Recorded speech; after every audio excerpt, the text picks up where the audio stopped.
miandrandra tombotsoa lehibe avy amin'ny orinasa Madagasikara Oil ny faritsy Meleky. Manoloana an'izao firosoana amin'ny asa tena fitrandrana solika mavesatra ao Tsimiroro izao, izay hitambara ny faritra Rotonta dia ny Meleky sy Menabe. Tonga nijery fotony ny zava-misy tany an-toerana ireo delegasion avy amin'ny faritra Rotonta ireo, izay nitarimy lehibe ny faritsy Meleky sy Menabe. Ny andrasantsika zany avy amin'ny faritra Meleky araka ny voarisaka koa ho andeo amin'ny faritra Menabe dia misy tombotsoa azon'ilay faritra amin'ny fisiany Madahoana.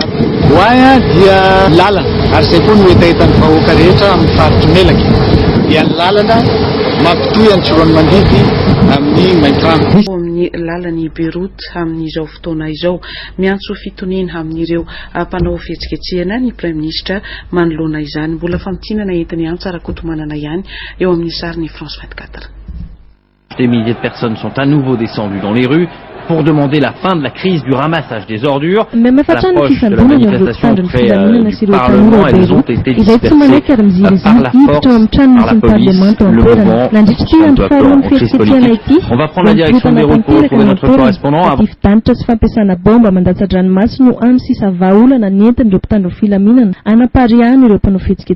Tsy toy izao ny eritreretana ity hetsika fanairana ireo mpitondra fanjakana ity amin'ny fivangongon'ny fako eny an-dalana sy ny tsy fandraisana andraikitry ny governemanta izay nizotra mpilaminana teo am-panimbonina kanefa nivarotana nivadika zavatra hafa ora vitsivitsy teoriana. Ho fampitoniana ireo mpanao fihetsiketsehana dia nanao fanambarana ny Prime Ministre fa vokatra ny fizarazarana politika izao manjoany Beirut izao ary tsy fako ny tena olana ho izy ireo fa mpanao politika. Ary efa nametraka feam-potoana amin'ny governemantany izy mba hanala ireo fako ireo saingy ho an'ireo mpanao fihetsiketsehana kosa dia tsy fahatomambana ny fitondrana no mahatonga izao olana izao ka tokony ametra-pialana ny Prime Ministre ho izy ireo.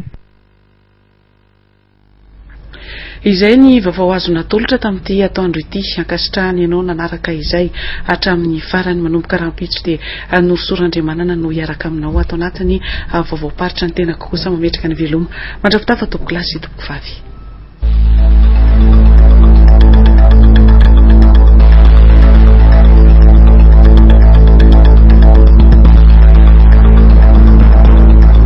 Samy tsy maharadalana avokoa ny ankamaroany ny fitrandrahana ireo arenan-kibon'ny tany sy ireo mpivarotra izany eto Tomasina.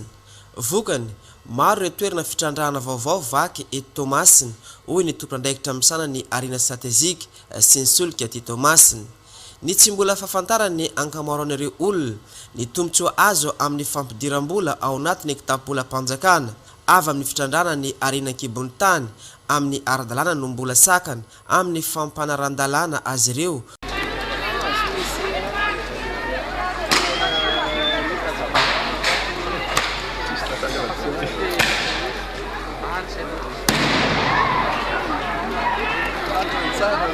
Fanimbanjavatra zikena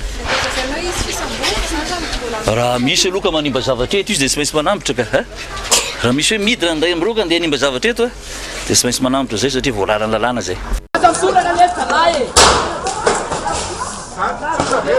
Izahay zany miatso amin'ny mpianatra rehetrarehetra ho tonga hitaka mpilaminana.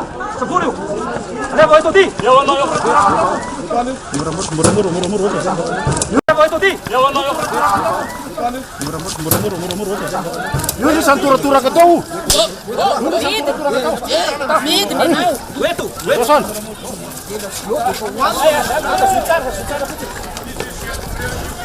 Ada mana tar-tar tu.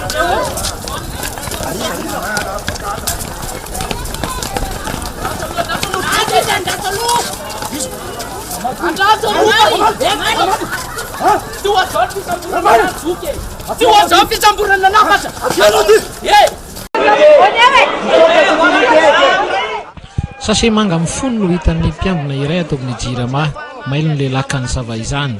Bomba artisanal misy lahany ary mitovy amin'irony baolina irony ny paoziny. Misy araka amin'ny valopolo kosa ireo trangany seho izay natratrarana menaka rongony 4.5 litatra sy rongony 2.9 sy 7 kilao ary olona misy 7.70. Natratra 7.7 hektara ny velaran-tany fambolena rongony noravaina ary rongony 7.20 sy 200 sy 4 sy 3 sy 4 tapitrisa fototra ny ringana tamin'izany. Raha ireo no jerena tsy mbola tafiditra ao anatin'ny tatitra ny tany mirefy 900 hektara misy rongony any Andriry Petroka toerana feren'ny dahalo fanafenana omby ary tsy manombolena rongony. Araka ny loharanom-baovao azo nitafika no andraikitra ny fidinana ifotony any an-toerana ka andrava ireo fambolena ireo.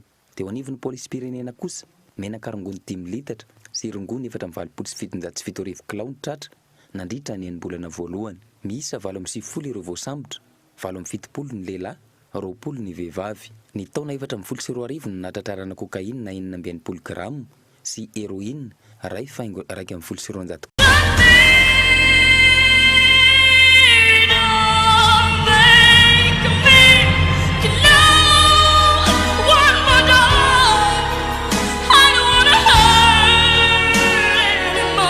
Miatrika fampiofanana mandritra ny enina herinandro ao amin'ny CRNFP Mazengy ireo mpampianatra 12 mianadahy avy amin'ny farim-piadidia mpampianarana 7 mandravitra ny drainina Matsiatra ambony. Izy ireto izay anisan'ireo mpampianatra ny raisiny fanjakana ao am-piasam-panjakana farany teo iny.